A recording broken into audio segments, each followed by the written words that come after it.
This last slide is the end of episode 1, and if you go back to those learning outcomes at the beginning, you can now assess your own learning, and if it's not perfectly clear and you can't meet them, then be metacognitive about this, because you will need to go back and fill in those learning gaps and build the understanding that you need, because that's what good self-regulated learners do. So let's put a few reinforcing points in.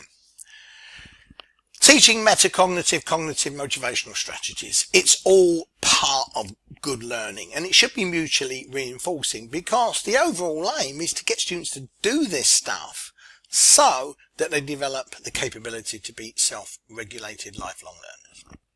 That's a big educational aim in the present context. And here's a nice quote, because it shows that we're not just about teaching content, but we've got to teach students how they can learn as well, and that involves how they can manage themselves, their thinking, their beliefs, their emotions and their behaviour. It's all part of a dynamic system.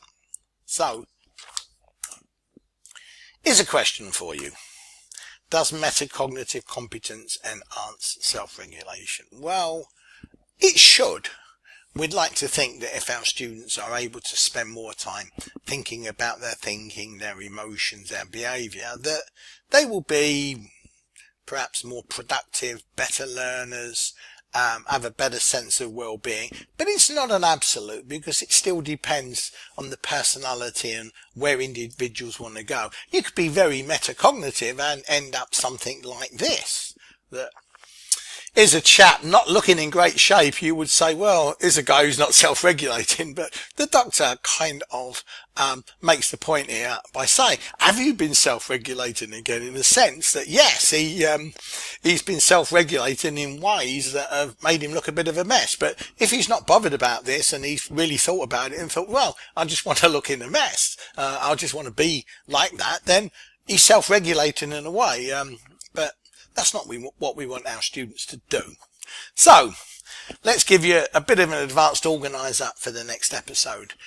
We've seen that metacognition is about internal mental activity, and we can see self-regulation as sets of things that students who are doing good metacognition do in order to plan, monitor, review their learning in order to be more effective and more efficient. Now, we're talking about metacognition as involving management of thinking, affect and behaviour. But thinking is a big area, and in the educational literature there's so much talk about we need to get students to do better thinking, but there is a significant lack of definition and clarity in practices globally. So I'm going to put in an episode that looks at, well, what do we mean by good thinking? How does it work? How do we do it? Because if we're going to get students to be metacognitive, at some stage they're going to say, well, how do I think better? And they've got to understand a bit more about the thinking process. In other words, students really need to learn how to think better, what's involved, how to do it. And what we'll see is that there's a lot of barriers to good thinking. A lot of people say good thinking is just common sense. Well, if it was, then common sense ain't so common.